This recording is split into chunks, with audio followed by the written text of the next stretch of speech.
근데 왜 나는 이게 화면이 보이는지 안 보이는지를 체크를 할 수가 없네요. 어. 자, 그럼 저도 일단은, 혹시나 싶어서 녹화는 좀 진행을 해보도록 할게요. 잠시만요. 녹화 기능이 어디? 제가 좀 기계에 오른쪽에 좀 약하거든요. 더보기에 들어가 있으면 있습니다. 아, 더보기에 아래 있는 하단 거구나. 오른 예, 더보기 있습니다. 네, 안에 하단. 이상하다. 안에 하단에 더보기가 어디 있지? 아래 잠깐만요. 참가자 막 쭉 있다가 보면 호스트도 옆에 더보기 한번 그죠? 누르시면 네. 네. 아하. 없으신가요? 아, 예, 없으시 더보기. 맞아요, 맞아. 네. 네, 녹화 시작. 네.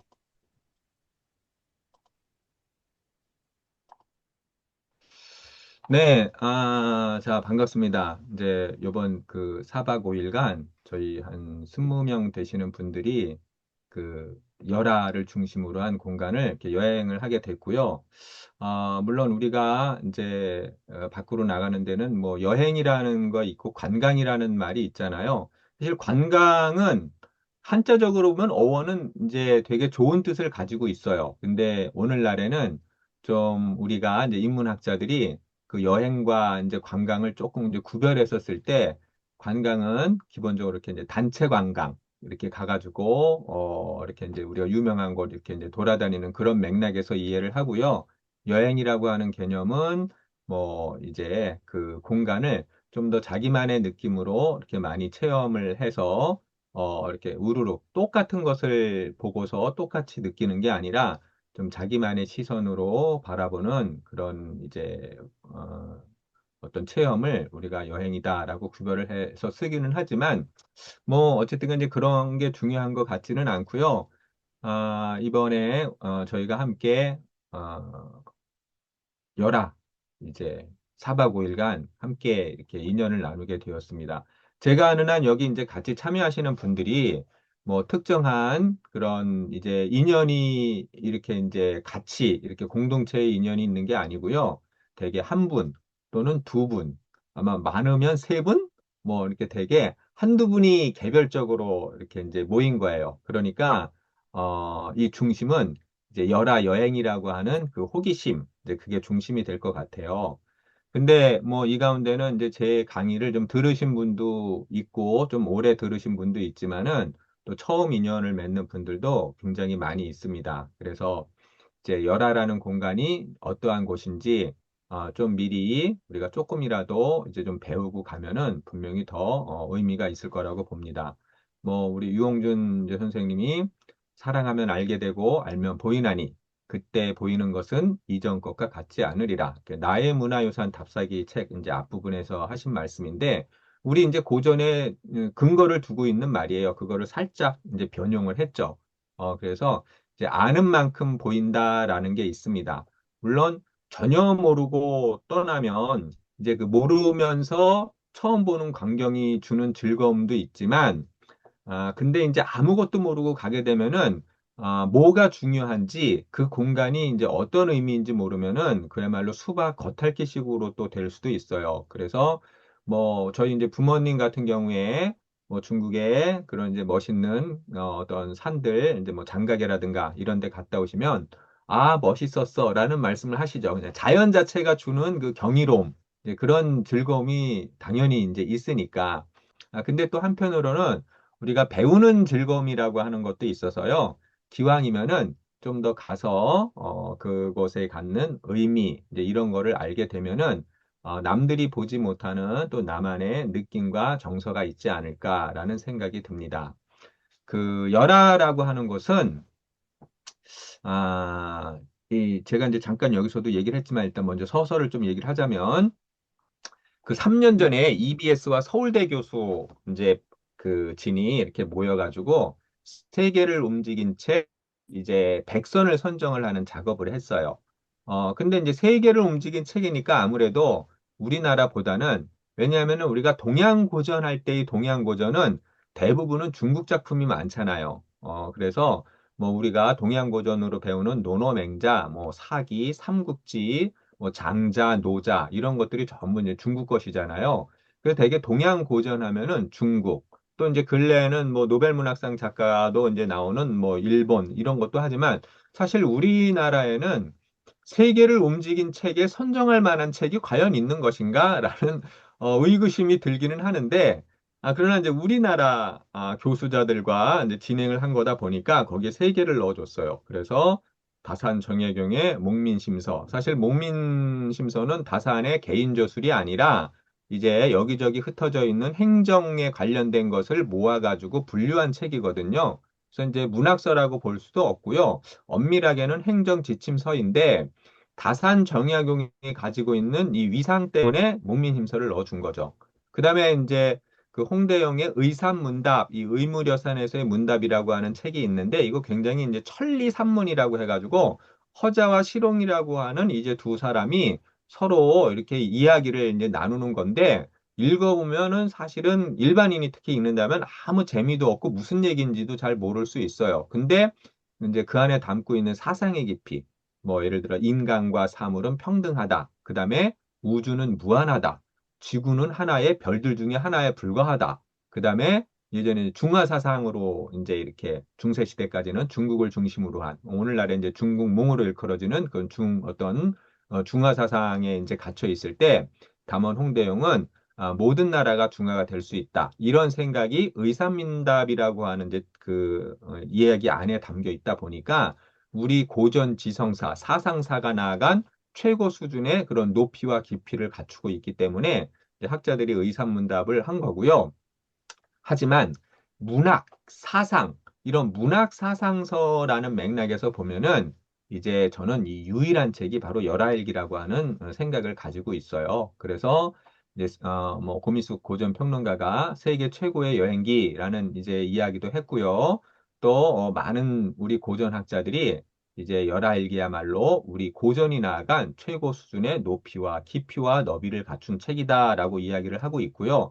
이 열알기는 단순한 여행기가 아니라 그 안에는 우리 고전의 모든 문학 장르, 그 다음에 모든 분야가 다 들어 있습니다. 그래서 산문, 소설, 그 다음에 한시, 시, 이런 것들도 다 들어가 있고요. 그 다음에 이제 어떤 여러 가지 기문, 산문의 형식도 다 들어가 있는 굉장히 특별한 그런 어떤 독창적인 또 장르로서의 성격도 지니고 있는 책입니다. 자, 그러면은 조금 더 한번 빨리 진행을 해보도록 할게요. 여기 좀 준비한 게 50여. 일단 제 소개 간단하게 드릴까요? 제가 이제 또 인문저술을 좀 많이 쓰지만은 개인적으로 좀 아끼는 책이 오우아라고 해서 이제 나는 나를 벗삼는다. 이 조선후기의 이덕무가 네, 자기 특히 내성적인 사람에게 너무 좋은 책이라고 저는 생각을 하고 있고요. 개인적으로 이제 아끼는 그런 어떤 책이 되겠습니다. 그리고 또 이렇게 이제 연안 박지원을 좀 주 전공으로 하면서 고전시대 실학자를 중심으로 공부를 하고 있다 보니까 연암 산문의 멋, 뭐 열알기 첫걸음 이런 책도 있고 또 고전에 어떤 좋은 글이나 문장을 새기는 작업을 많이 하고 있습니다. 그래서 이런 책들도 있고요. 그다음에 가장 최근에 쓴 거는 이거거든요. 그래서 한자의 쓸모, 연암 경계에서 보다 이게 가장 최근에 쓴 저술이 되겠습니다. 뭐 이거 외에도 저는 좀 인문 저술을 많이 썼고요. 물론 문학 소년이었어요. 그러니까 대학교에 들어갔을 때는 저도 시를 되게 좋아했거든요. 근데 이제 문학을 좋아하고, 그래서 문학 소녀로 들어갔다가, 이제 그 시대가 있었잖아요. 그래서 그런 어떤 또 그 대학 시절에 여러 가지 또 어떤 시대적인 그런 아픔이 있었던 시절이었고요. 뭐 이런저런 이제 경험들을 거치면서 지금은 이제 그냥 학자의 삶을 살아가고 네, 있답니다. 우리 연안 박지원에 대한 평가가 정말 대단해요. 그래서 그 박희병 그 서울대 이제 정년퇴임 하셨죠. 이 교수님은 영국의 세익스피어, 독일의 괴테가 있다면 우리나라는 박지원이 있다. 그러니까 연안 박지원을 세익스피어하고 괴테랑 또 이제 중국의 소동파랑 견주고 있고요. 아까 고민수 푸코는 오히려 근대성의 뒤축을 뒤흔든 전사라면 연암은 그 위를 이렇게 그 위를 사뿐히 날아올랐대. 진짜 그런지는 전 모르겠어요. 그 위를 사뿐히 날아올라 종횡으로 누비는 나비다. 엄청난 평가잖아요. 그 다음에 이제 창간 김태경은 조선 500년 역사의 가장 특별한 세 가지가 이제 성리학의 나라니까 아무래도 퇴계와 율곡을 꼽지 않을 수 없고요. 네, 충무공의 거북선 전술, 그 다음에 세종대왕의 훈민정음 대신에 이제 연암의 문장을 꼽았는데 이제 구한말이다 보니까 이때까지만 해더라도 우리 한문 중심의 사고방식을 가지고 있었죠. 사대부 지식인들이. 그래서 아쉽게도 이제 훈민정음이 빠졌어요. 저라면 당연히 충무공의 거북선, 세종대왕의 훈민정음, 그리고 연암의 문장 이 세 가지가 우리나라에서 가장 위대한 문화유산이다라고 저는 감히 이야기할 수 있을 것 같아요.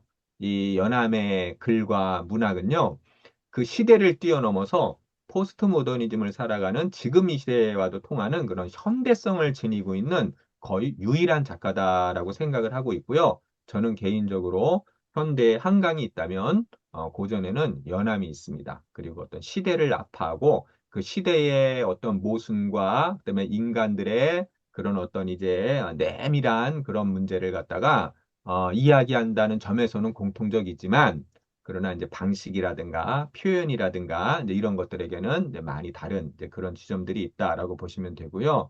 연안박전 이렇게 생겼고요. 그다음에 이제 이 열하일기가 그, 그러니까 오늘날에는 이제 여행을 마음 놓고 자유여행을 가지만 우리 고전 시절에는 자유여행이 없었죠. 그래서 유일하게 해외를 체험하는 게 사신으로 가는 방법밖에 없었는데 이제 중국과 일본밖에 없는 거죠. 두 나라가 있었던 거고요.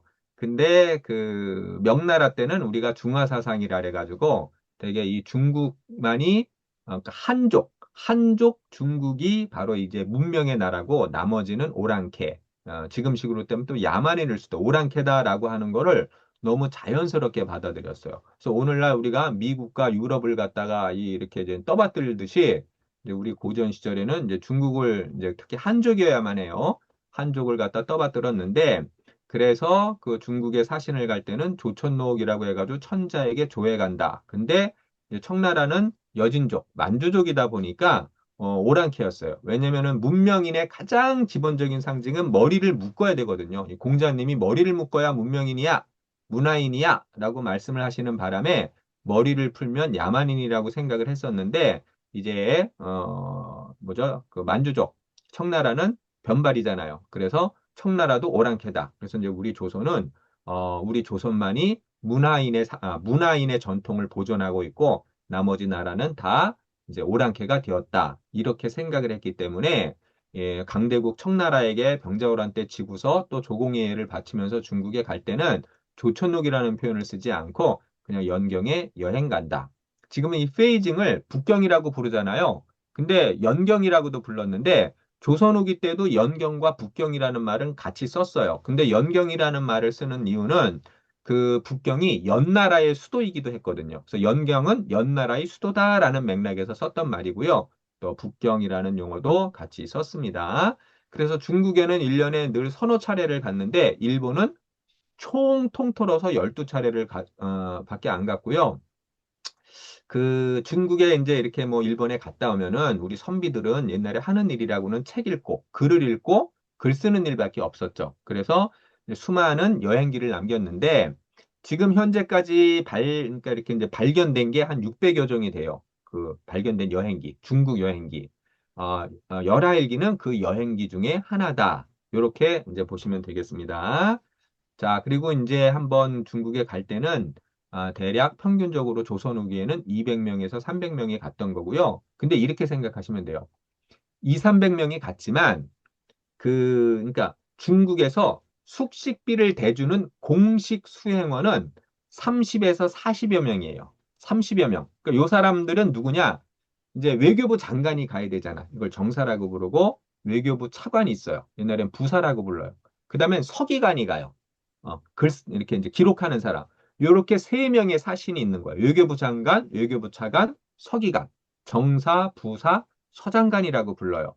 그러면은 이제 뒤에 그저 지금 말한 비서진, 참모가 있어야 되잖아요. 그거를 이제 예전에는 군관이라고 불렀는데 이런 비서진, 참모그룹, 요 군관이 이제 또 따라 붙고요. 그리고 이제 또 뭐가 가냐면은 가려면은 또 가다가 병이 들 수도 있으니까 의원이 가는 거고 그림을 그리는 화원이 가는 거고 한 명씩, 한두 명씩. 그래서 김홍도도 중국에 한번 갔다 오는 거예요. 그래서 이렇게 또 그다음에 가장 중요한 건 역관, 통역관. 이게 가장 중요하죠. 말을 해야 되니까. 통역관은 숫자가 많았습니다. 그래서 이런 사람들까지 합쳐서 30여 명. 나머지는 다 뭐냐? 하인 그룹. 쉽게 얘기하면은 밥 짓고 말 돌보고 말 관리하고 뭐 이런 사람들인데 70여 프로가 되는 거죠. 근데 요 하인 그룹은요, 특히 이제 그 하인들도 가잖아요. 왜 저 양반들이 가면은, 맨발로 갔어요, 맨발로. 와. 근데 이제 양반들은 말 타고 가고. 그러니까 굉장한 다수는요, 걸어갔어요. 지금 생각하면은 좀 말이 안 되는데, 한양에서 북경까지 맨발로 걸어서 갔다 오는 그런 일정이 됩니다. 네, 지금은 뭐, 비행기 타면 이제 지금 2시간에서 2시간 반 걸리는 것 같아요, 베이징. 그리고 거기서 북경오리 먹고 저녁에 와도 되잖아요. 근데 이제 옛날에는 한 번 가는데 연암 일행은 2달 걸렸거든요, 2달. 오는데도 조금 더 당겨지겠죠. 1달 반 정도. 그 다음에 북경에서 베이징에서 한두 달 머물러요. 그래서 총 5, 6개월 걸리는 아주 멀고 험한 길이어서 처음에 중국 갈 때는 더군다나 청나라를 오랑캐라고 부르다 보니까 죽기보다 싫어가지고 정사로 뽑히면 일부러 병든 척 하고서 안 가기도 하고 뭐 이제 그랬습니다. 그리고 오가다가 죽는 일도 있었어요. 배탈이 나서 죽기도 하고 옛날에는 의학시설이 발달되지 않았기 때문에 이런저런 사연이 많은 게 또 예전에 그 이런 사행록이다라고 보시면 되겠습니다. 자, 열하일기는 정말 특별해요. 절반은 앞에는 우리가 이제 날짜별. 되게 우리가 여행기 쓸 때는 날짜별로 쓰잖아요. 그죠? 산문 형식이고. 그래서 이런 거를 이제 우리 인문학적 용어로 편년치다라고 부르는 거예요. 근데 나머지 또 후반부의 절반은 주제별이나 사건별로 묶어요. 이런 거를 우리가 기사체 또는 잡록체라고 부릅니다. 그래서 이렇게 특이해요. 다른 여행기를 보게 되면 그냥 날짜별로 하면 날짜별, 또는 뭐 주제별로 엮으면 주제별 이렇게 간단한데 열하일기는 모든 또 어떤 형식도 다 이렇게 그냥 하나에 넣었어요. 되게 특이해요. 시도 있고 산문도 있고 소설도 있고 다 있어요. 없는 게 없어요. 약간 보고서 같은 것도 있고요. 예. 자, 열혈기 노정도는 나중에 한번 잘 하고요. 50개의 프레임을 만들어 놨기 때문에 조금 중요한 거 위주로 빨리빨리 볼게요. 여기 보면은 여러분 이제 북경에 가시면 북경에 갔다 오신 분이 있을 거 아니에요? 그럼 대개는 가는 게 정해져 있어요. 우리 관광 코스. 천안문, 자금성, 만리장성, 이화원. 그 다음에 이제 조금 더 이제 가시는 분들은 여기 어디냐면은 공묘라든가 국자감이라든가 이런 것도 이제 가기도 합니다.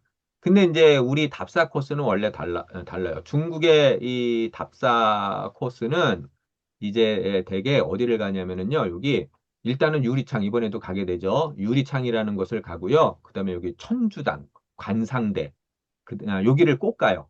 여기가 되게 중요해요. 그다음에 마테오 리치묘도 사실은 많이 가거든요. 왜냐면 이 마테오 리치는 너무 중요한 인물이에요. 중국과 이 조선에 어떤 서양의 새로운 학문과 과학 기술을 들여오는데 가장 혁혁한 공을 세운 인물이 마테오 리치거든요. 한자로는 이마두라고 쓰는데 그 묘가 중국의 한 어느 대학 안에 중국 정부에서도 마테오 리치는 선교사임에도 불구하고 선교사로서 보기보다는 서양의 우수한 선진 문물을 전파해준 그런 어떤 이제 굉장히 고마운 사람으로 이렇게 기리기 때문에 그 안에 이렇게 선교사들의 묘를 한 곳에다 이렇게 해놓고 있습니다. 그래서 이제 그 공간도 이제 가보기도 하고, 네, 그렇습니다. 근데 이번에 우리의 이제 답사 코스는 이렇게 천주당 유리창도 가지만 그래도 이제 북경에 갔기 때문에 꼭 가야 되는 자금성. 어, 연암은 자금성 안으로는 못 들어가 본 것 같아요. 근데 그 열알기 안에 있어요, 내용이. 그 옆으로 가요. 근데 뭐 아마 북경을 가셨다면은 자금성 많이 갔을 거라고 보는데 저도 이제 기회가 되면 요거 제가 아는 한 우리나라의 이제 경복궁이라든가 또 4대 궁궐과 같이 비교해서 충분히 이야기해 볼 만한 그런 이제 지점들이 많이 있습니다.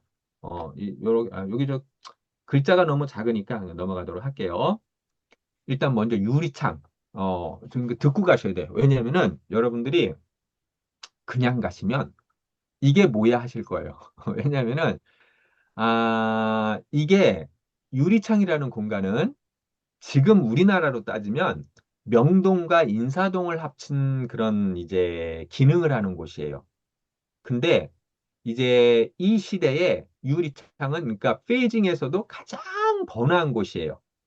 근데 오늘날은 이제 시절이 바뀌어서 유리창에 가보면 별거 없어요. 사람들도 뭐 그렇게 많은 것도 아니고 정말 회행한 느낌을 받는데 그래도 이제 의미 있는 곳 몇 개를 우리가 이제 가 봐야겠죠. 왜냐면은 저 중국에 간 사신들이 관사에다가 숙소에서 짐을 풀면은 돈 싸들고 무조건 달려갔던 곳이 유리창이라는 곳이에요. 이름을 보면은 요 창은 창고. 그러니까 유리 기와를 굽는 창고다라는 뜻인데 원래는 유리 기와를 굽는 그런 공장이었죠. 근데 이제 유리기와라는 게 되게 비싸요. 여러분들이 베이징이라든가 열화를 가게 되면은 요 유리로 만든 문들을 많이 보게 돼요. 이거 비싼 거거든요. 그런데 이 공간에 걸륭제가 사고전서 편찬 사업을 해요. 이 사고전서라고 하는 거, 세상의 모든 책을 갖다가 그냥 정리하는 편찬 사업 아니겠어요? 그러면서 전국에 있는 중국의 학자들을 다 불러 모으는데 이게 이제 뭐 우리나라에도 왜 사대문 궁궐 안에는 양반들만 들어갈 수 있었잖아요. 조선시대에. 양반들만 살 수 있었잖아요. 청나라 때에도 9개의 성문이 있어요. 저기 그 북경에. 그러면 그 성문 안에는 만주족만 들어가 살 수 있었던 거고요. 한족은 그 안에 이제 거주할 수가 없었어요. 그래서 이제 걸륭제의 부름을 받아가지고 네로라는 학자들이 다 사고전서 편찬 작업을 하러 와요, 북경에. 근데 이제 머물러야 되잖아요. 그 머무르는 공간이 요 이제 여기 저 밑에 이제 그 9개의 성문 가운데 선무문 밑에 쪽에 있어요. 남쪽에 선무문이라는 곳에 바로 나가면 유리창인데 이 부근에 몰려 살기 시작을 한 거예요. 한족들이. 그리고 또 하나가 과거 시험을 보기 위해서는 우리나라도 똑같아요. 지방에서 치면은 이제 본선에 오르면은 한양으로 가잖아요. 그래가지고 우수한 사람들은 성균관에서 공부를 하는 거고 중국도 똑같아요. 지방에서 치는 향시가 있고 여기서 일자 합격을 하면은 본시를 치기 위해서 북경으로 오는 건데 처음부터 붙는 일은 별로 없잖아요. 떨어지잖아요. 그러면 떨어지면은 다시 고향으로 내려가야 되는데 중국이라는 나라는 우리나라가 아니에요. 너무 멀잖아요. 그러니까 그 베이징에 1년간 머물면서 공부하면서 알바하면서 이제 재수를 한 거죠. 근데 이제 머무를 곳이 필요하잖아요. 그게 이제 한족들은 성문 안으로 못 가니까 요 유리창 부근에 머물면서 뭐 알바를 해야 되잖아요. 먹고 살아야 되니까. 그럼 선비들이 할 수 있는 게 뭐 있어요? 책 파는 거밖에 없잖아요. 그래서 거기서 서점을 열기 시작한 거예요. 그러다 보니까 이게 자꾸자꾸 쌓여서 유리창이 서점가가 형성이 되고요. 그다음에 또 하나의 중요한 기능이 문방 사호를 비롯한 각종 모든 그런 어떤 오늘날의 우리나라의 뭐라고 해야 되나요? 이런 어떤 뭐 사치품 모든 그런 그러니까 명동에서 파는 것들 이런 것들 인사동에서 파는 것들 이걸 합친 것들이 바로 유리창에서 팔기를 시작하는 거예요.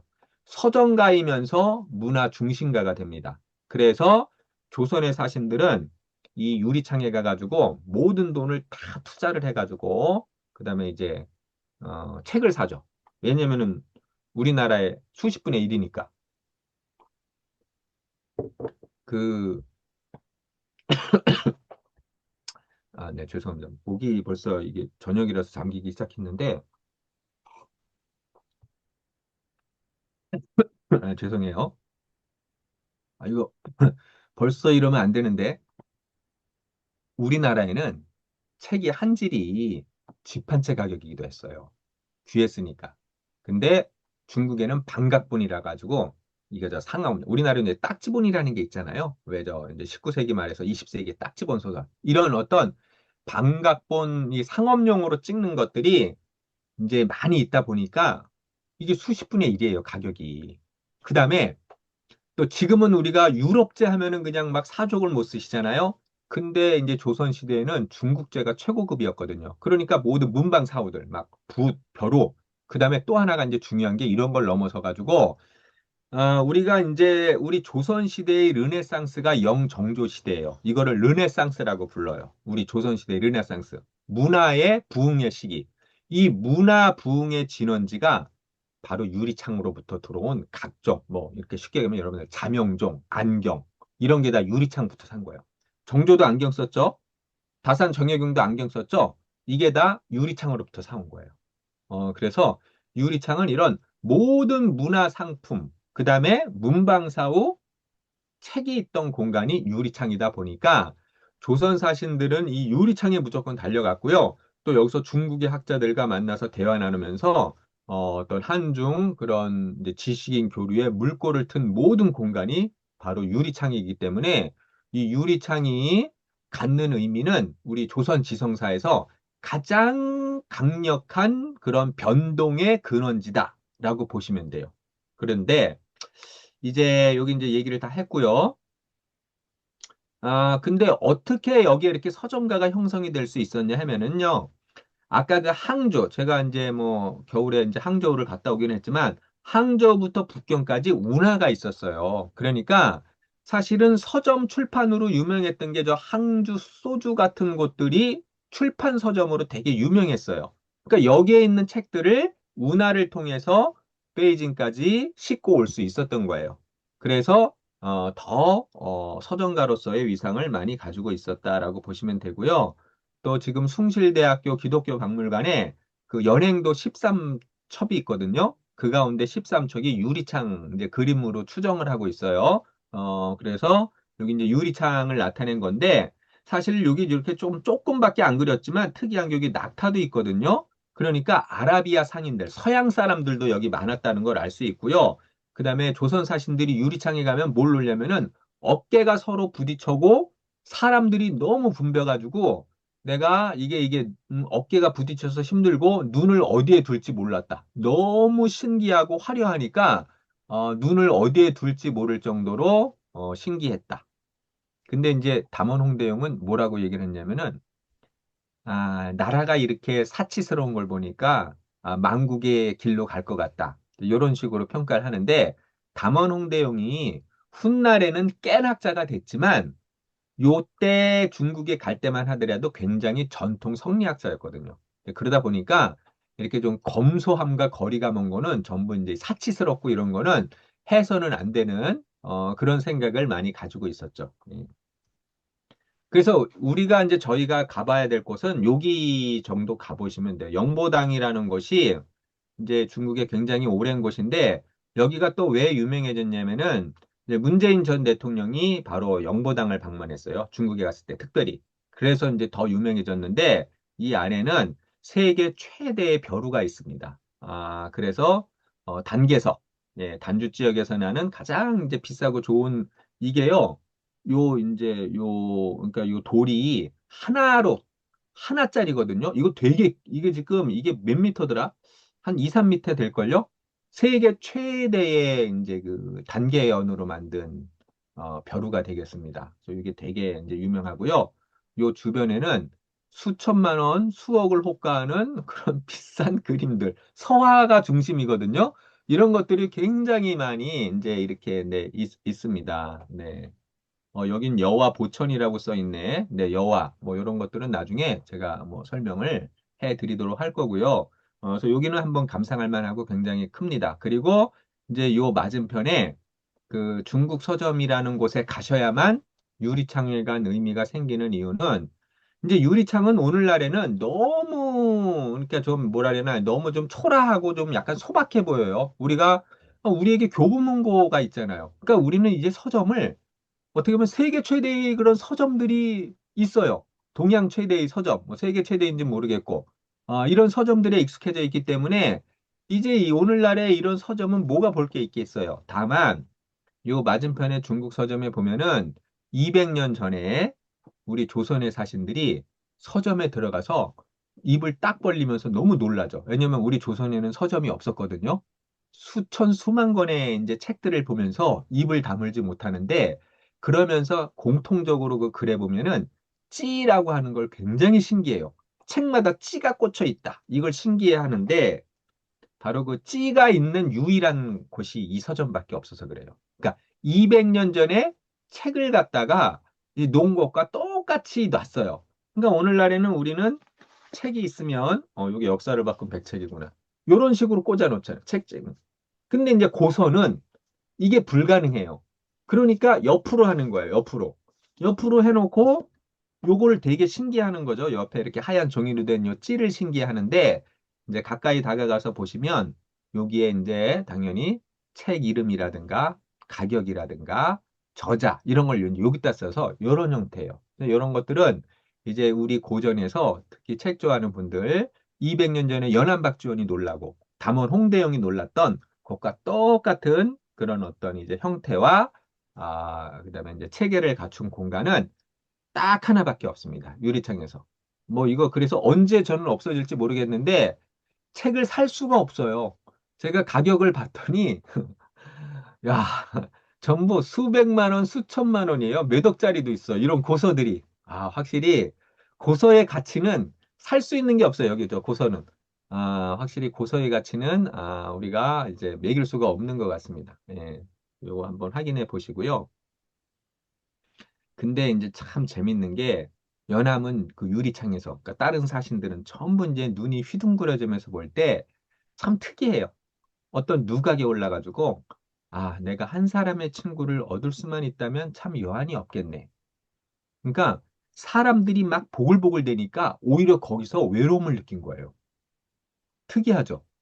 이건 이제 우리가 이른바 말하는 군중 속의 고독인 건데, 이런 도시적인 감수성이 어떻게 나올 수 있나라고 생각을 해보면 연암은 한양 출신이다 보니까 이런 어떤 도시 문화의 감수성을 가지고 있었던 것 같아요. 그래서 이 수많은 중국인들이 우글거리는 곳에서 지금 내가 입고 있는 조선의 옷과 같은 이 세상 사람들이 모르고 내 얼굴은 처음 본 얼굴일 테고 반남박 씨는 내가 지금 처음 쓰는 이름일 텐데 내가 여기서 내 마음대로 막 미친 짓을 한다고 한들 누가 뭐라고 하겠어? 하지만 그럼에도 불구하고 나는 나를 알아줄 딱 한 명의 친구가 있으면 너무 좋겠어. 이런 외로움을 토로하는 장면이 있거든요. 유리창에서 이렇게 고독을 느끼는 굉장히 특별한 감수성을 지닌 사람이 연암이었다. 한번 우리는 유리창에 가서 여러분은 무엇을 보고 느낄지 한번 같이 가 보시고요. 북경 유리창은요, 우리 조선 르네상스를 이끈 그런 어떤 이제 중요한 공간이니까 특히 우리가 뭐 북학 그렇게 얘기를 하는데 바로 북쪽을 배우자 할 때 그 배우는 문화 상품이 전부 유리창이에요. 아까도 말씀드렸지만 만원경 이런 만원경 같은 게 군사에도 되게 중요하잖아요. 그리고 뭐 여러 가지 여기 보면 안경, 양금, 서양 악기, 자명종 이런 것들이 전부 유리창으로부터 들어왔다. 이렇게 이제 보시면 됩니다. 가장 최첨단의 공간인데 근데 이제 지금은 그냥 영락하게 돼서 늘 우리가 시간의 흐름과 함께 변해가는 것들 이런 것도 또 느끼게 되는 공간입니다. 그리고 이제 꼭 가볼 곳이 또 천주당. 여기 혹시 성당 다니시는 분들에게는 꼭 가봐야 되는 공간이고요.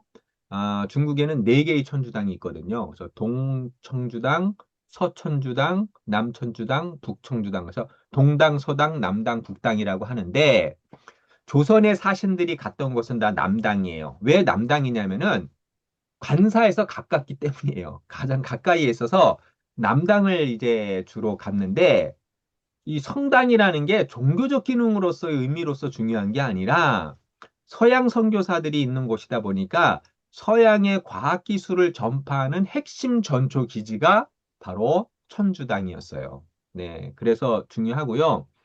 연암이 이 천주당을 보면서 저는 되게 재밌었던 게 요 앞부분의 요 설명은요, 우리 동양 화법이에요. 그래서 이제 우리 동양화는 붓으로, 먹으로 그리기 때문에 이게 이렇게 아주 자세하게 그리는 그런 어떤 형사보다는 사이라고 하는 건 이렇게 내면의 정신을 그려내는 거거든요.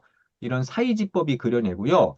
원근법이라든가 이런 거를 나타낼 수가 없어요. 그래서 사람이 멀리 있느냐 가까이 있느냐는 이 앞에 눈을 그리느냐 안 그리느냐 먼 산이냐 가까운 산이냐는 원근법이 아니라 산에 주름이 있으면은 그거는 가까운 거, 없으면 먼 거. 물결 무늬를 그리면 가까운 거 이런 식으로 이렇게 차이를 드러내는 거거든요. 그래서 이제 그 얘기를 지금 하는 거예요. 이 얘기가. 그런데 천주당 그림을 봤더니 너무 사실적인 거예요. 근데 이제 성화, 벽화 성화가 그려 있을 거 아니에요. 근데 제가 이제 재밌었던 거 요거를 보여드리는 이유가 이건 너무 재밌는 게요. 여기 읽어보면은 어떤 한 인물이 있어요. 남자 형상이. 그런데 내가 그 인물을 보려고 하자 그 눈이 이제 나를 아득하게 만들었대요. 그리고 그가 내 속을 꿰뚫어 보는 것 같아 싫었다. 뭐 이렇게 말하고요. 뒤에 보면은 그가 정말 나를 사랑하는 것 같기에 숨을 죽이고 용모를 단정히 가다듬고 앞으로 나아갔다 하면서 이것이 이른바 야소의 모습인가? 야소. 이게 예수거든요. 예수의 한자어가 야소. 그래서 우리도 이제 이 구한말 때는 야소교라고 불렀어요. 중국에서도. 그래서요, 어비하다 부활할 소. 뭐 발음도 사실은 되게 그 뜻 의미도 비슷해요.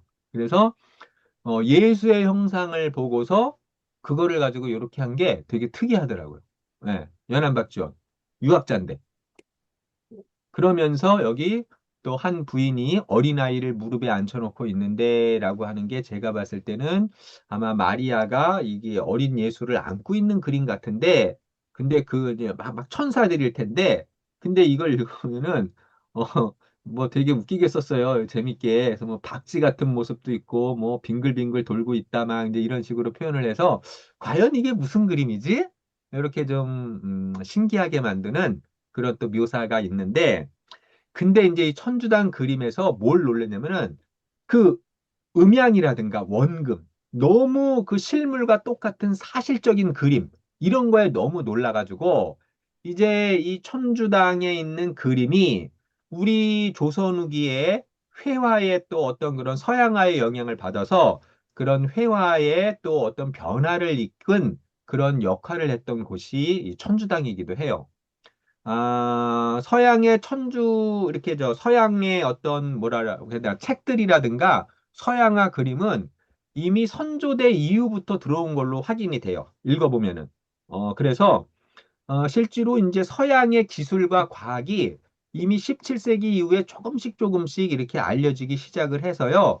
18세기 후반이 되면은 나름 굉장히 많이 들어와요. 근데 이제 정조가 문체반정을 일으켜서 중국으로부터 들어오는 서적을 다 금하잖아요. 근데 열알기가 거기에 바로 괴수, 어? 그런 어떤 이제, 뭐죠? 그런 범인의 우두머리로다가 이렇게 지목이 되면서 금서가 되는 거죠. 예. 여기 홍대영의 연기를 봤더니 우리나라 사신이 영경에 가서 천주당을 관람하고 청하면 서양인들이 특이하게 그려진 신상 및 기이한 기물을 보여주고 또 물건들을 선물로 주었다 했는데 이 안에 이제 서양화 그림도 있고요. 그다음에 서양의 책들도 있는 거예요. 그래서 이때 뭐 가면서 막 그 이름이 뭐지? 고녀 전도라고 해가지고 세계 그 뭐죠? 세계 전도. 그러니까 우리 이제 동양에서는 조선 후기까지 천원 지방설이라고 해가지고 하늘은 둥글고 땅은 네모나다가 유하게 세계를 바라보는 기본 관점이거든요. 땅은 네모나다. 쉽게 가면은 우주는 네모난 거잖아요. 네모나기 때고 또 이제 그 지구가 가운데 있기 때문에 배를 타고 나가면 낭떠러지로 떨어져 죽는다라고 생각을 했는데 서양의 이제 그림들을 보게 되면서 지구가 둥글구나. 이제 이런 생각을 갖게 된 거고요. 아마 홍대영의 그 의산문답도 담원 홍대영이 분명히 서양의 그림, 지구라든가 우주에 대한 그 그림을 봤기 때문에 이제 의산문답에서 그런 얘기를 꺼낼 수 있지 않았나라고 생각이 되고요. 이 천주당이 굉장히 의미 있는 공간입니다. 그래서 여기를 또 한번 가봐야 되는데 서양화의 원근법, 명암, 입체감, 사실성이 조선 후기 회화에 일정한 영향을 끼치는데 하지만 꼭 알아두셔야 될 게 전면적인 영향은 절대 못 끼쳐요. 왜냐하면은 우리 동양은 기본적으로 기운생동이라는 개념을 굉장히 중요하게 여겨요. 그래서 인물을 똑같이 그리는 거를 잘 그렸다고 보지 않아요. 그 인물의 내면과 정신을 그려내는 게 그거를 이제 좋은 그림으로 생각을 했기 때문에 서양화의 유입은 제한적이기는 했지만 그럼에도 불구하고 일정하게 많은 영향을 끼치죠. 특히 초상화. 그래서 윤두서의 그 초상화가 제일 유명하거든요. 윤두서의 초상화도 서양화의 영향을 받았다라고 논의하는 논문도 있죠. 그다음에 이제 뭐 동물화, 특히 진경산수화도 일정한 영향을 받았다. 우리는 그 이전까지만 해도 그림을 그릴 때 산을 보고 그리면은 그 산의 실제 모습을 그리는 게 아니라요. 머릿속에 이미 관념화된, 이상화된, 선체험된 그림을 그려요. 그런데 진경산수는 내가 눈앞에 보고 있는 실제의 자연을 그리는 거잖아요. 근데 이런 것들이 서양화의 영향이 있다라는 주장이 있는데 이건 논쟁인 거지 그러니까 확정은 아니에요. 이런 건 이제 막 반론도 있고 그래요. 풍속화, 책가도는 확실해요. 그러니까 분명하게는 초상화와 책가도는 서양의 영향인 게 확실하다는 대부분 동의를 해요. 근데 이제 나머지 것들은 일정하게 조금 이제 논란이 많습니다. 그래서 뭐 이런 얘기를 하는 거고요. 뭐 예를 들어 이런 거, 강세왕의 송도 정경을 보게 되면 원근법이잖아요. 이렇게 딱. 그리고 이렇게 투시법으로 해가지고 딱 한 곳에. 이런 게 서양화법의 구도거든요. 이런 서양화법의 영향이 분명하게 나타나고요. 강세왕의 요 영통동 구도, 여기 보면은 이렇게 이제 어떤 그, 뭐죠? 음양이라든가 이런 것들이 이렇게 잘 나타내요. 원근이라든가 이런 것들이 드러나 있어서 이제 이런 어떤 조선 후기의 그림들이 서양 화법의 영향을 일정하게 받은 것이다. 이렇게들 네, 이야기를 네, 하고 있습니다.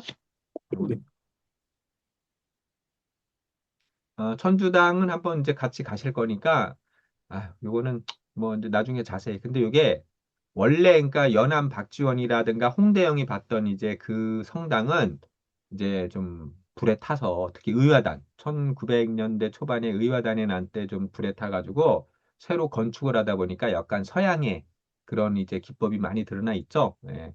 그래서 요 안도 이렇게 많이 바뀌었죠. 그 신부님하고 대화해 본 결과 한 주말에 한 2천여 명? 요 남당은 중국에서 가장 오래된 성당이고요. 그다음에 중국에서 가장 큰 성당은 북당이에요. 저는 아직 북당은 못 가봤거든요. 그다음에 요것도 의미가 있는 게 이 주문모. 이거 되게 유명한 모. 왜냐면은 조선 최초의 순교자거든요. 외국인 신부 최초의 순교자 주문모 신부. 특히 이거는 다산 정약용과 아주 밀접한 관련을 맺어요. 깊은 사연이 있고요. 그걸 제가 여기서 지금 하기는 시간이 없고요.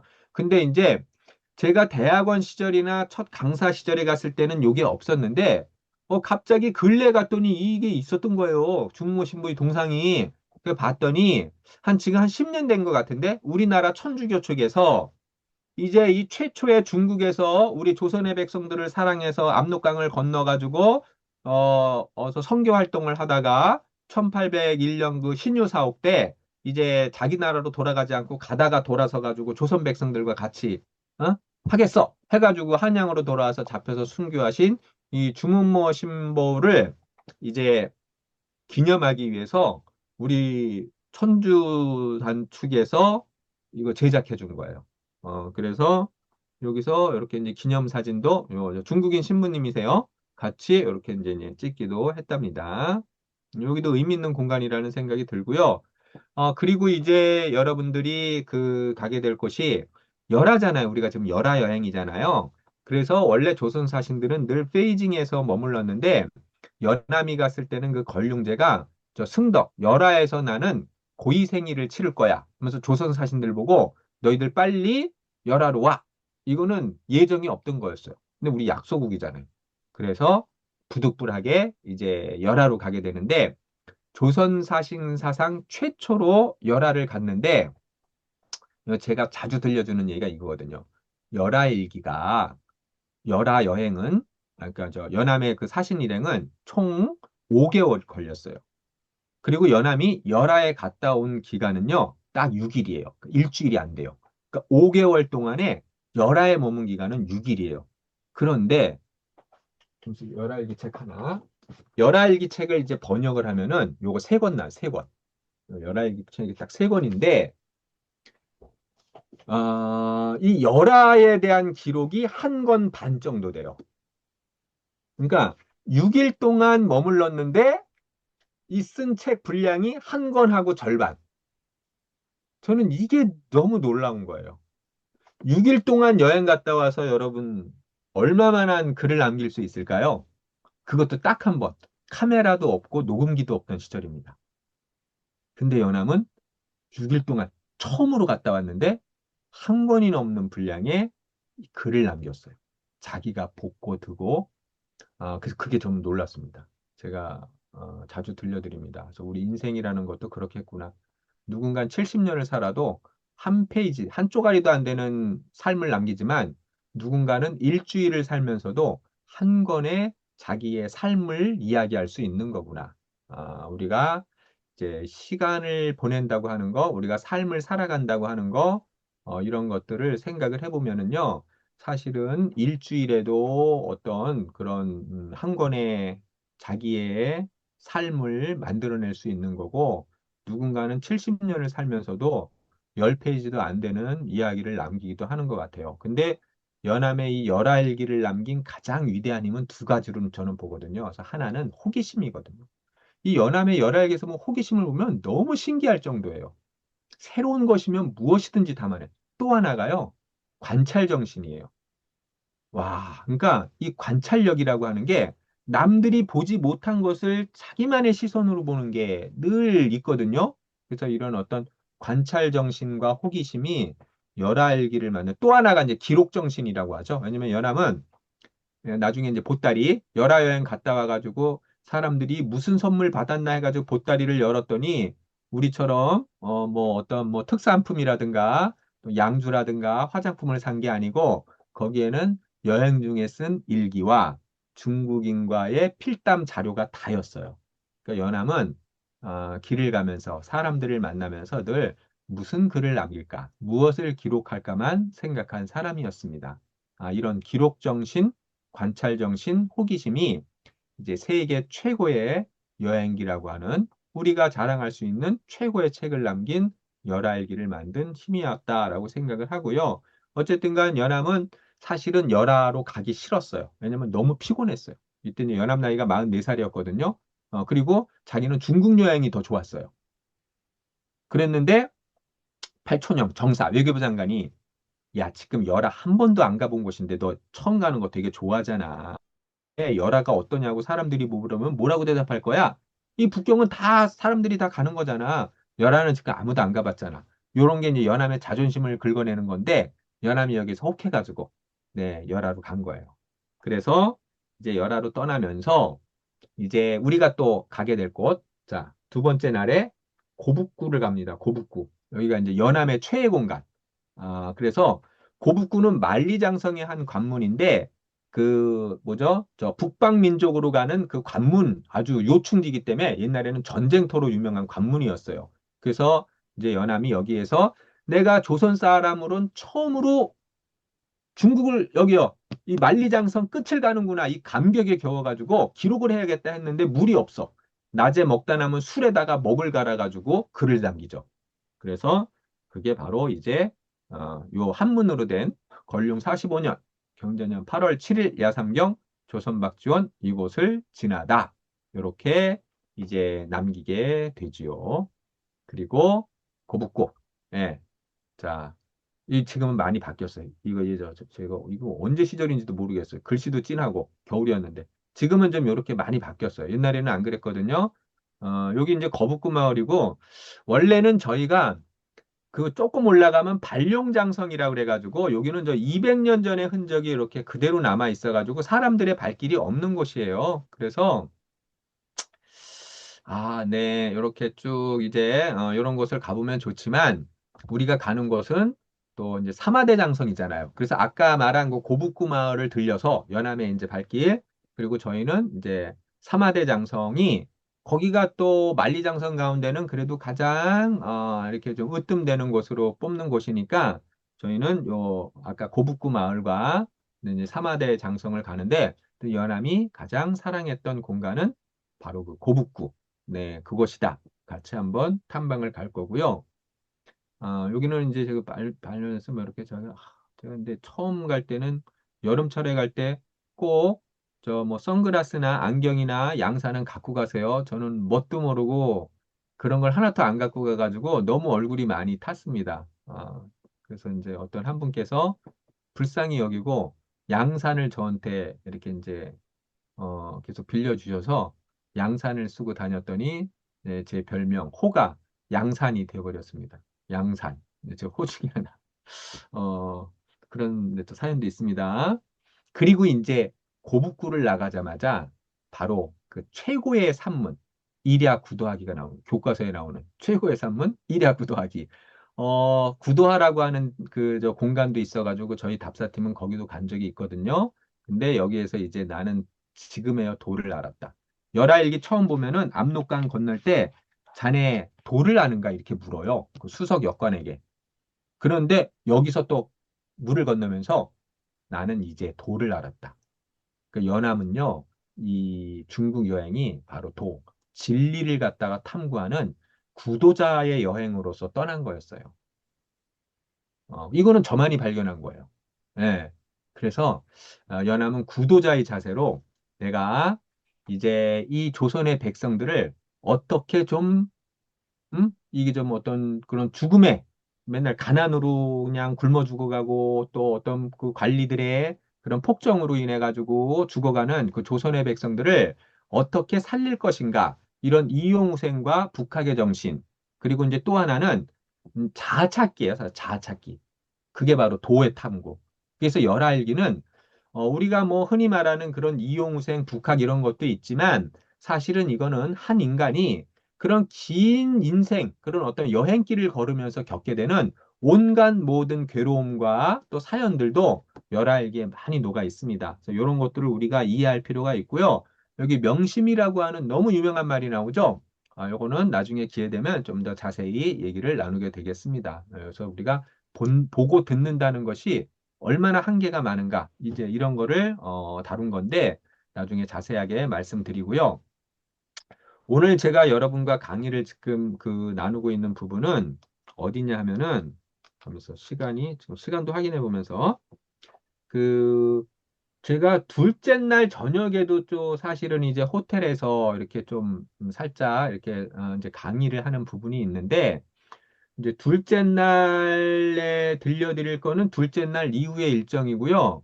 그다음에 첫째 날, 둘째 날에는 따로 또 이제 제가 얘기할 기회가 없기 때문에 미리 오늘 이제 그 공간 중심으로 말씀을 이렇게 지금 드리는 거예요. 맨 처음에 여러분들이 여기 란루 오구샹 그 후통 단제 신채호 선생의 거주지이자 베이징 핫플레이스 난로 오구샹이라고 하는 이제 거리를 갔다가 이제 가게 되는데 이거 골목길 후통이잖아요. 중국에서 가장 오래된 골목길 문화가 있는 곳이더라고요. 여기가 제가 맨 처음에 갈 때 저도 이제 딱 한 번 갔었는데 그때는 잘 못 느꼈는데 나중에 이제 공부를 하고 나서 느낀 거예요. 그러니까 중국의 어떤 그런 이제 마을을 상징하는 게 후통이잖아요. 페루, 후통, 이게 중국을 상징하는 다른 그런 나라와 구별되는 건데 가장 오래된 그 후통의 그 역사를 품고 있는 곳이 저희들이 가게 될 그 골목길이더라고요. 근데 거기에 이제 단재 신채호 선생이 또 항일 독립운동을 하면서 이렇게 이제 지냈던 그 공간이라서 굉장히 여기 사실 의미 있는 곳이더라고요. 그리고 이제 시대의 변화와 함께 이게 어떤 의미가 있는가 이런 것도 나중에 기회가 되면은 저도 제가 공부해 둔 바를 함께 들려드릴 수 있을 것 같고요. 그리고 이제 둘째 날에 어디까지 가게 되냐면은 이제 열하잖아, 열하. 열화를 가면서 피서산장을 중심으로 세계문화유산, 그 다음에 외팔묘라고 해가지고 티벳의 사원이 여기에 이제 이렇게 딱 하면서 중국의 권륭제가 얼마나 노련하냐. 종교 통합을 통해 가지고 저 북방 민족이 계속해서 중국을 호시탐탐 쳐들어오려고 하니까 그거를 갖다가 무마하기 위한 외교 정책으로 티벳에 있는 그런 불교 사원을 여기다 다 지어주고 거주하게 한 거예요. 그리고 권룡제의 생일 때 연암이 갔을 때 판첸라마, 그러니까 달라이라마죠. 판첸라마를 갖다 초청하기도 하고 이런 역사적인 사건을 다룬 게 또 열하일기예요. 그래서 열하일기가 왜 또 중요하냐면요.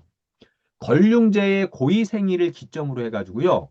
조선과 중국의 이 관계도요, 굉장히 바뀌게 돼요. 그리고 이게 작은 사건이 아니에요. 왜냐하면은 달라이라마까지 초청을 한 그 외교, 이 동아시아 외교사에 있어서도 1780년에 걸륭제의 고위 생일은 좀 중요한 정치적인 외교 무대였어요. 근데 그거를 열하일기가 굉장히 자세히 다루고 있거든요. 이거 둘러싼, 특히 판첸라마를 둘러싼 사건. 이런 것들은 제가 이제 나중에 버스에서 왜냐하면 열하일기의 모든 중심은 바로 이 판첸라마, 달라이라마를 만난 사건에 집중이 되거든요. 그래서 이제 얘기를 드리고요. 어쨌든 간 이제 저희가 둘째 날에 가는 곳이 어디냐면은 여기 일본에 있는 요 쌍탑산이라는 것도 직접 저희가 요 열하일기에는 연함은 그냥 구경만 하죠. 나와요, 쌍탑산이. 근데 그게 딱 한 줄로. 근데 우리는 한번 직접 가서 보게 될 것 같고요. 그다음에 연암 일행이 머물렀던 태학간 거기를 가게 되는 거고요. 그다음에 중국에서 공자보다 더 인기 있는 사람이 누군지 아세요? 이거 저하고 공부 안 했던 분들 한번 대답해 볼 분 있을까요? 중국에서 공자보다 더 인기 있는 인물이 한 명 있어요.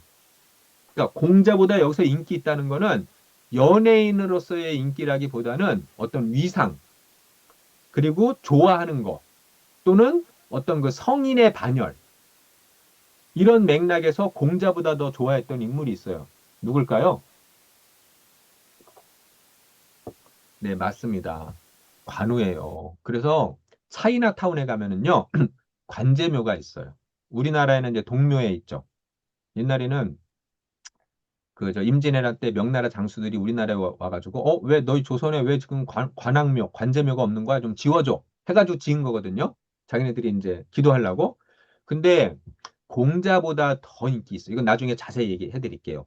왜 인기가 있었으며 도대체 어떤 인물이고 나중에 하기로 하고요. 어쨌든 요 피서산장 옆에 관제묘가 있는데 연암도 여기 들어가거든요. 똑같아요. 근데 이제 그 관제묘는 그러니까 사신들이 대기하던 숙소였어요. 그때는.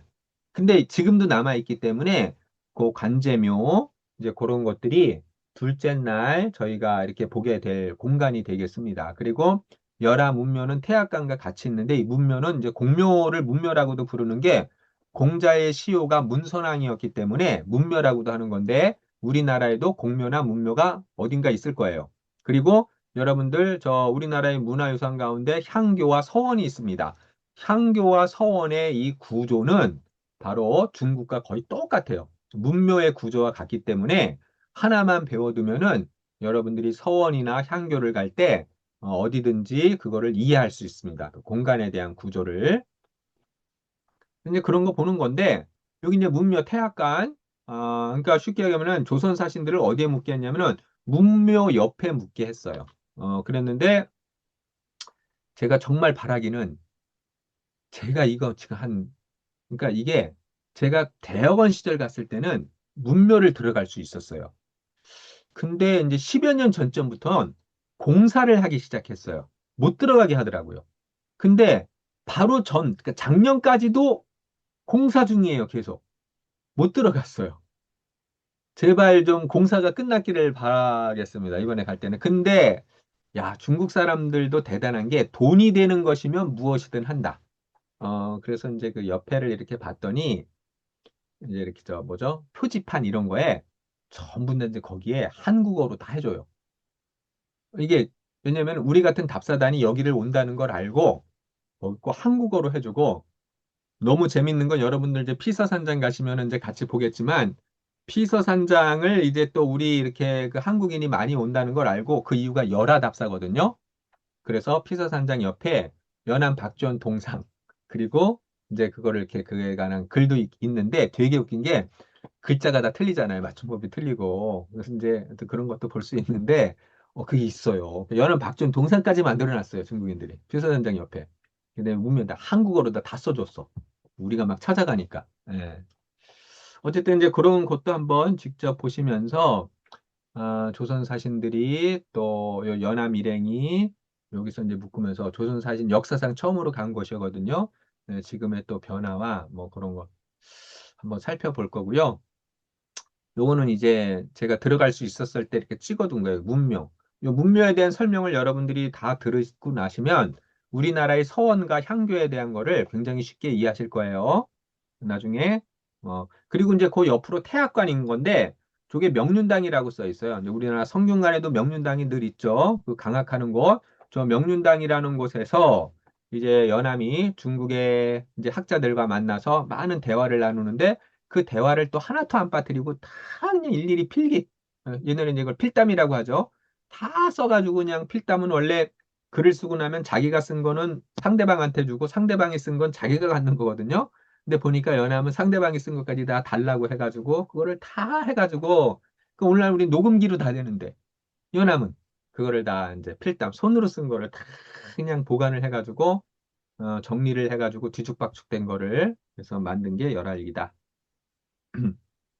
명륜당 가까이 보시면 이렇게 되어 있습니다.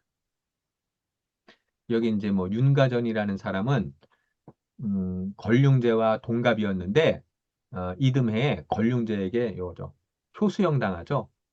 깊은 사연이 있어요. 나중에 얘기할 거고요. 윤가전이라는 게 열알게 많이 나와요. 기풍액, 저 만주족인데 윤가전과 기풍액이 왜 재밌느냐? 이게 저 동성애 관계였거든요. 열알기 책에 나와요.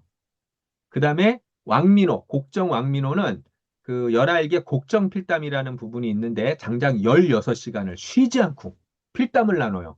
그러면서 우주는 무한하다. 지구는 둥글고 돈다. 이런 얘기가 다 있어요. 그래서 이제 왕민호라는 사람도 중요한데 특히 윤과정과 기풍의 꽃의 나이 차이.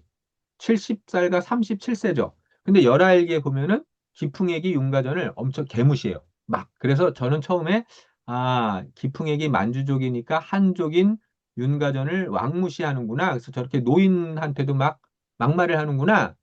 이렇게 생각을 했는데 열알기에 보니까 하인인 창대가 연함에게 이렇게 얘기를 하잖아요. 명륜당 오른쪽에 기려청과 왕상비는 이제 누구냐 하면은 바로 아까 말한 기려청과 그 윤영산이 서로 좋아했던 그 한 남자를 사이에 둔 게 왕산빈인 거예요. 근데 기려청과 왕산빈이 보면 여기에 입을 맞추고 이러고 있었어. 근데 그저께 새벽에는 이제 윤대인 아까 윤영산과 왕산빈이 이불 속에 있었다. 이런 동성애 코드가 11개 있어요. 되게 신기하고 재밌습니다. 요거는 이제 경축이 11개 나오는데 근데 여기 이제 저희는 여기까지는 안 가고요. 요거는 좀 시간이 많이 걸리거든요. 가는 데만 케이블만 20분 가는 데서 많이 오래 걸리기도 하고 그래서 근데 되게 요거요. 자연이 만든 거예요. 자연이. 특이하죠. 11개도 나와요. 원래 여기까지 갔었죠. 제가 갔을 때. 근데 이러고 나서 몇 년 뒤에 어떤 사람이 여기 떨어져 죽어요. 그래가지고 이후에 갔더니 이젠 저 가까이 못 가요. 거기 이렇게 막아놨어요. 예. 그래서 나중에 알아봤더니 사람이 떨어져 죽는 사건이 생겨가지고. 예. 요거 저희가 갈 곳. 요거 긴트, 요건 쌍탑산, 열알개도 나와요. 아직 요 집 두 개를 어떻게 올라가서 지었는지는 가이드의 말에 의하면 미스테리래요. 어떻게 올라가서 이걸 지을 수 있었는지는. 근데 어쨌든 가까이 가서 한번 확인을 해 보도록 하고요.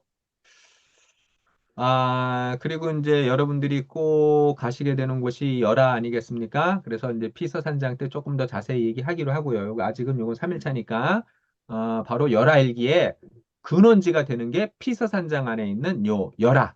그래서 여러분들이 여기서 사진을 찍으셔야 열화 여행을 갔다 왔다라고 말할 수 있는 곳이 바로 여기이기 때문에 이제 요거는 3일차에 보니까, 가게 되니까 여기에 얽힌 이제 피서 산장은 두 번째 날에 자세히 하고요. 저는 일단은 첫째 날, 둘째 날을 중심으로 한번 편하게 쭉 열알기에 대해서 이렇게 설명을 드렸습니다. 그래서 이제 좀 우리가 열화라는 이제 공간을 처음 가시는 분들은 이렇게 처음 가가지고 딱 보면은 이게 이제 무엇을 어디를 중심으로 봐야 될지 모르기 때문에 이제 그런 것들이 좀 막연할 수 있어요. 저는 특히 그 단제 신채호 선생의 이 베이징 핫플레이스라고 하는 난로 구상을 작년에 이제 대표님이랑 처음 갔단 말이죠. 근데 잘 모르고 간 거예요, 그냥. 그래서 보니까 그냥 왠지 그냥 거리만 힘들게 제가 걷는 걸 좀 힘들어하는 사람인데 그런 느낌에 그래도 여기가 단제호 신채 선생이 홀로 숨어서 독립운동을 하던 곳이었구나.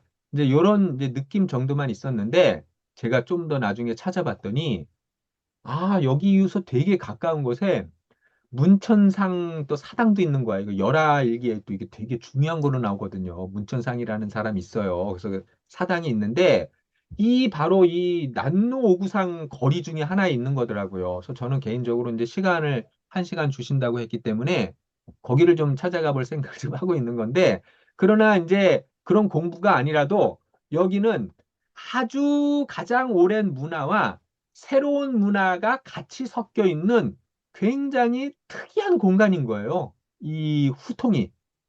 그래서 이제 이곳을 갖다가 탐방하는 게 꽤 의미가 있는 거구나. 게다가 우리 단재호 신채 선생을 비롯해서 또 여러 명의 그 독립운동 그 운동가들이 여기 머물렀던 공간이 있더라고 읽어보니까 뭐 이회영이라든가 이런 분들도 다 여기 연관이 있어서 특별한 공간이라는 생각이 들어서 네, 이런 것도 이제 가보게 되는데 한번 공간 하나하나를 좀 더 새롭게 보고 느끼면서 또 각자의 눈에 담는 그런 생각들이 네, 마련되었으면 좋겠다라는 그런 어떤 생각이 듭니다. 일단 그래서 여기는 여기까지 하고요. 한번 좀 이렇게 궁금한 거나 그런 것들을 한번 말씀을 해 주시면 이제 아, 그런 것들을 한번 질문을 한번 받아봐도 좋을 것 같습니다. 혹시 뭐 이제 우리 뭐 여행과 관련해서 뭐 이렇게 좀 궁금한 거나 열하일기나 혹은 이번 어떤 답사지와 관련해서 혹시 뭐 궁금한 거 있으실까요? 예, 제가 먼저 간단하게 말씀을 드리겠습니다. 저는 그 이번 행사 진행하는 알자 행사 조창환 대표입니다. 그래서 전 처음부터 끝까지 제가 같이 모시고 가서 혹시 불편한 거나 있으면 제가 이렇게 잘 해결해 드리고 또 안내해 드릴 예정이니까요. 너무 걱정하지 않으셔도 되고, 혹시 이제 그 중간에 이제 다시 한번 제가 숙지시켜 드릴 건 저희가 일요일 날 모이는 장소가 인천공항이 아니라 김포공항 국제선 청사라는 거예요. 가끔씩 이렇게 착각하신 분들이 계셔서 꼭 그거 기억하시고 그때 모시면 되고요.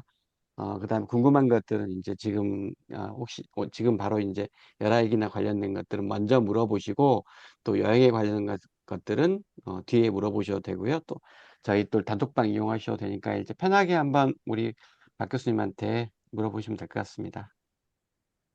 네, 한번 궁금한 거 뭐 편하게 한번 예 물어보시면 좋을 것 같고요. 어, 저는 이제 대표님이랑 그 전에 한번 갔을 때 가장 오히려 기억에 남는 건 목란이장이라는 곳이거든요. 목란이장이 몽고의 그런 초원, 이 느낌이 너무 좋았고, 날씨도 너무 신선했고, 거기 환영 파티도 되게 인상 깊었고, 그런데 여러분들은 각자 또 이제 아마 인상 깊은 곳이 각자가 좋아하는 그런 취향에 따라 다르게 나타날 거라는 생각이 듭니다. 제가 요 남은 기간 동안에 이렇게 좀 열화 지금 한 것과 관련된 그런 어떤 글이라든가 이런 것들을 계속 자주 올려드릴 테니까 한번 보시고요. 또 제가 쓴 열화일기 첫걸음 한번 미리 읽고 가시면 그래도 좀 더 도움이 될 것 같고요. 네, 네, 그렇습니다. 그 중간중간 제 책도 선물해 드리고 그러도록 하겠습니다. 혹시 그 뭐, 구태고입니다. 제가 네, 하나 안녕하세요. 여쭤보고 싶은 거는 열하일기의 중심지가 열하 같은데 열하라는 그 뭐라 해야 돼? 천이라 그래야 지명. 되나? 그 규모가 어떻게 되는 거예요? 강 같은 겁니까? 아니면 조그마한 뭐 개천 같은 겁니까?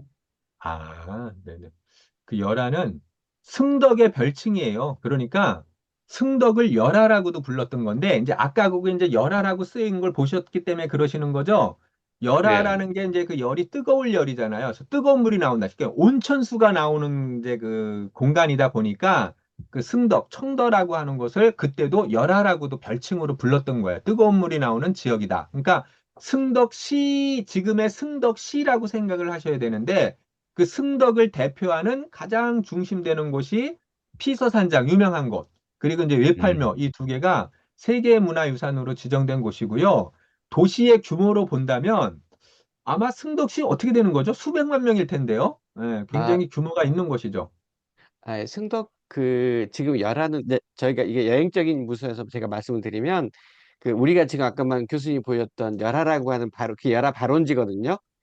열하 발원지에서 조금만 70m만 가면 이제 그 라너라고 하는 좀 작은 냇가가 나와요. 거기까지가 무열아, 70m, 무열아. 70 예, 그걸 무열하고도 하고 라너라고도 하는데 그 네. 세계에서 가장 짧은 강이라는 말도 있을 정도로 그 네. 가장 그 짧은 강인데 이제 그 저기 아까 말씀드린 지명이 이제 원래는 승덕인 청도라고 하는 곳인데 열화 때문에 그 같이 동명으로 쓰이는 그 음. 지명이기도 합니다. 그래서 이제 열화라는 지명이 생긴 겁니다. 도시예요? 도시 거기 가보면, 요새는 아파트가 네. 너무 많이 지어져 가지고, 옛날에 갔을 땐 그런 게 없었는데, 1년 갈 때마다 그냥 아파트가 계속 들어서니까, 굉장히 큰 도시인데, 그 가운데 이제 일부로, 거기가 있다, 이렇게 보시면 맞죠. 네, 네, 네. 네. 잘 알았습니다. 그리고 저기 중국에 갈 때 제가 이제 느낀 거, 그 처음에 이렇게 좀 자주 낭패를 겪는 게 호텔에 들어가면은 와이파이가 될 거예요. 이 얘기를 많이 듣고 가는데 호텔에 와이파이가 안 되는 게 너무 많더라고요. 그러니까, 아, 호텔에는 와이파이가 안 된다. 차라리 그렇게 생각하고, 그, 뭐, 로밍, 그거를, 음, 종류를 음, 음, 선택하시는 게 훨씬 좋을 것 같아요.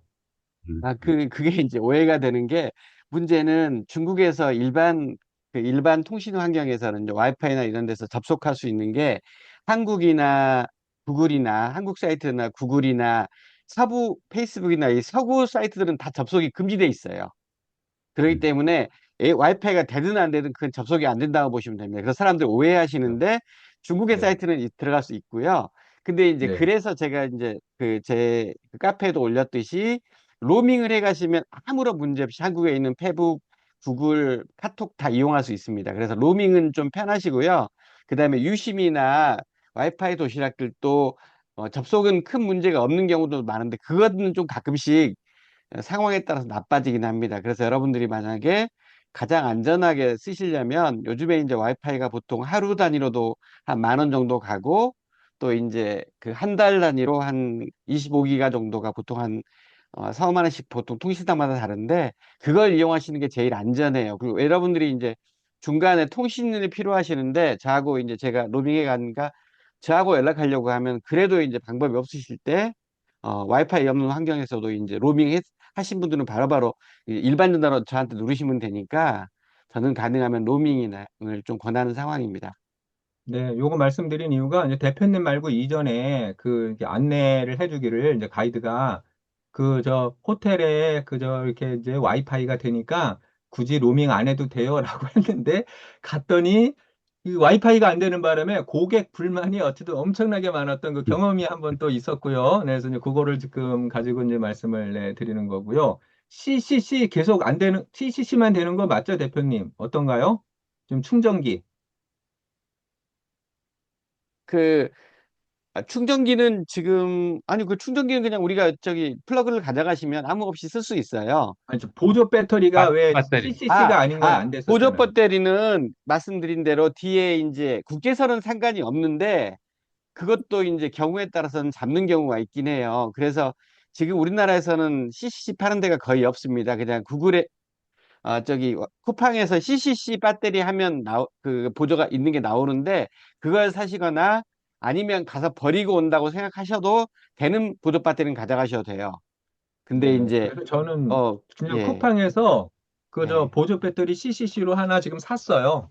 예, 예. 예. 왜냐면 그러시면 됩니다. 요것도 예전에 한 분이 되게 좋은 보조 배터리를 했는데 그거를 갖다가 나갈 때 뺏기고 나간 거를 또 봤어요. 그래서 일단은 안전하게 하시려면은 CCC를 가져가시는 게 좋을 것 같아요. 예. 네, 편하게 질문하십시오. 그리고 저기 목란 위장 같은 경우에는 그 호텔이 거기서는 제일 좋은 호텔이라고 하지만 아무래도 이제 그러니까 우리나라의 어떤 서울이나 다른 지역의 호텔을 생각하시면 돼요. 그러다 보니까 목란 위장의 호텔에서 제가 아쉽다고 생각한 게 뭐가 없었는데 예를 들어 1인용 1인용 칫솔이 있었든가 없었든가 요런 게 지금 그런데 그래서 이전 호텔에서 그런 걸 이렇게 좀 가지고 가시는 게 좋을 것 같아요. 네. 예, 호텔 이용법인데 저 일회용 칫솔이나 이런 것들은 그냥 나중에 가방에 넣어두시면 없는 데도 있고 하기 때문에 좀 네, 하고요. 목란 이장이 없었어요. 목란 이장이. 거기가 네. 호텔이 그리고 아무래도 목, 네, 목나리장이 지난해는 저희 갔을 때 조식이 좀 안 좋아서 이번엔 조식을 그 바로 앞에 있는 이제 몽고 거리식으로 먹는데 그게 훨씬 더 맛있고 또 체험도 되게 돼서 또 그 부분도 저희들 또 지난해 했던 부분 중에서 조금 부족한 부분들은 다 이렇게 채우는 방식으로 했기 때문에 올해는 그 크게 걱정이 없을 겁니다. 그리고 지난해 이제 안 갔던 것 중에서 자금성 안회를 돌아보는 것도 있고요. 그다음에 이번에 이제 청나라 황제들이 이제 건룡제도 죽은 다음에는 청동릉에 묻혔는데 청동릉을 직접 가서 이제 그 묘를 보는 것도 있고 이제 통주에서 이타고 이지의 묘도 보는 게 있어서 좀 나름 또 저희들 또 다른 경험을 하려고 좀 더 많이 부강을 했습니다. 네, 이 이타고라는 인물이 이제 우리나라에는 저 연암의 우상전에다 나오는 이현진과 좀 비슷한 느낌이 드는데 굉장히 특별한 인물이에요. 이 이타고가. 그래서 제가 이타고에 대해서도 좀 더 이제 버스에서 잘 들려드리도록 하겠습니다. 연암이 또 영향을 많이 받았거든요. 예.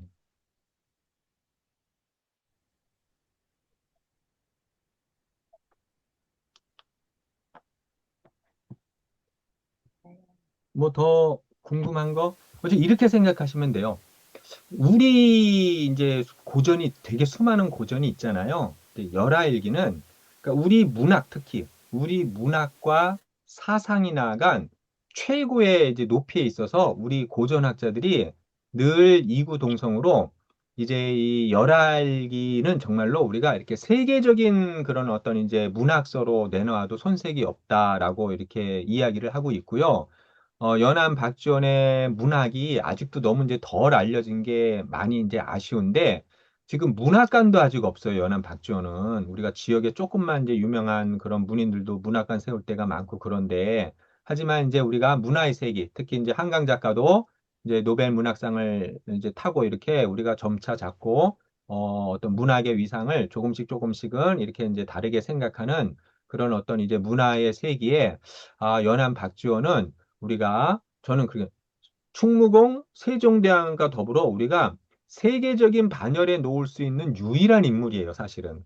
세종대왕과 이제 충무공은 정치 사회적인 맥락이 강하신 분이잖아요. 근데 문학 문화 쪽에서는 다산 같은 경우에는 문인은 아니에요. 다산은 경세가예요. 그리고 그럼에도 불구하고 왜 우리나라를 대표하는 학자로 다산이 자꾸 이제 맨 앞에 섰느냐? 다산을 너무나 좋아했던 박성무 이사장님이라고 하는 분이 계신데 이분이 국회의원을 하셔가지고 힘이 좋았어요. 그래서 영향력이 컸어요. 그래서 이걸 대중화하는데 굉장히 혁혁한 공을 세워요. 그리고 후손들이 너무 좀 잘 돼 있어요. 그러다 보니까 다산은 여기저기에서 굉장히 많이 이렇게 이제 돼 있고 남양주에선 다산 신도시까지 있는데 연함은 그런 것들이 이제 안 돼 있어요. 이게 이제 뭐 문인이기 때문일 수도 있지만, 하지만은, 우리 현대에 한강 작가가 있다면, 고전엔 정말 이제 연함이 있다는 말을, 뭐 저뿐만이 아니라, 우리 고전학자들도 어느 정도 다 이제 이렇게 동의를 할 만큼, 우리가 아직 전혀 저평가된 가장 우량주인데, 가장 여전히 너무 이제 대중적으로까지 끌어올리지 못한, 그리고 이 열알기의 그런 가치와 맛을 안다면, 틀림없이 연한 박지원은 우리가 자랑하는 최고의 그런 이제 작가로서 자리매김할 거라고 보기 때문에 최고의 그 여행기인 열알기의 그런 어떤 이제 흔적과 숨결을 우리가 같이 하면서 또 이제 아까 한 분이 말씀하셨지만 그러나 이렇게 뭐 이런 배움도 있지만 여행이라고 하는 걸 일단 좀 쉬러 가는 거 아니겠어요? 그좀 어떤 논다 쉰다는 느낌도 저는 좋을 거라고 생각을 해요. 그런 마음을 가지고 편안하게 좀 좋은 인연이었으면 하는 그런 이제 마음으로 저도 함께 동행을 하도록 하겠습니다. 그러면은 뭐 오늘은 그냥 네, 요 정도로 하고요. 제가 이제 그때그때마다 필요한 거는 그 단톡방에다가 그뭐 어떤 자료라든가 좀 미리 한번 읽고 가시면 더 또 도움이 되는 것들 이렇게 올려가면서 하고 또 이제 여행지에서 4박 5일 동안 함께 밥도 같이 먹고 이야기도 나누면서 좋은 예, 인연이 되었으면 좋겠습니다. 한 분 지금 질의가 나오셨는데요. 칩을 바꿔 사용할 때, 이거 칩 바꿔 사용하는 게 뭐더라? 저도 이거를 했던 것 같은데, 이게 뭐죠? 이거죠. 로밍이 있고, 그 다음에 이심. 네, 이심이 있는 거죠. 칩 바꾸는 게 이심인 건가요? 유심, 자꾸 헷갈리네. 예. 대표님, 저기 뭐, 닫혀 있어요. 음이 소거돼 있습니다. 저기 유심이나 이십은 만약에 거기서 잘 안 되시면 다시 돌아와서 유심 빼고 원래 칩으로 바꾸시고 로밍 시청하셔도 상관은 없습니다. 근데 이제 이러면 이중으로 돈이 들어갈 수도 있어서 그게 좀 걱정이 되네요. 근데 중국 도창에서 작동이 안 될 때 로밍이 가능한가? 예, 예. 그게, 아주 가능하죠. 뭐, 현지에서 로밍 신청이 가능하기 때문에 전혀 문제는 없습니다. 예, 네. 음. 예, 오늘 그리고 뭐 고생하셨는데, 예, 유의할 점이 그거 아닌가요? 현금이 어떤가요? 거의 안 되잖아요, 지금 중국에서. 그죠? 제가 현금 돈 부분은 제가 우리 링크를 해놨으니까 한번 보시고 하는데 현금 쓸 일은 거의 없으니까 그냥 현금은 그래도 그래도 가지고 각자 계시면 저도 왜 쓰는데 문제 없어요. 그래요? 예, 그래도 각자 예. 가게에서 뭐 쓸 때 보면 현금은 안 되고 다 거기는 아, 전부 그걸로 해야 되잖아요, 카드로. 거기 이제 카카오페이나 네이버페이나 쓰는 것들을 다 제가 지금 올려놨으니까, 저희 단톡방에서 보시면, 그 한번 링크에 들어가서 보시면 궁금한 부분 풀 수 있습니다. 음. 네. 네, 오늘 고생하셨는데 박수 한번 부탁드립니다. 네, 이제 다음번 고맙습니다. 그러면 네, 고생하셨습니다. 좋은 밤 감사합니다. 보내세요. 네. 인사드리겠습니다. 네, 고맙습니다. 네, 감사합니다. 네. 그럼 제가 일괄적으로 닫겠습니다. 네.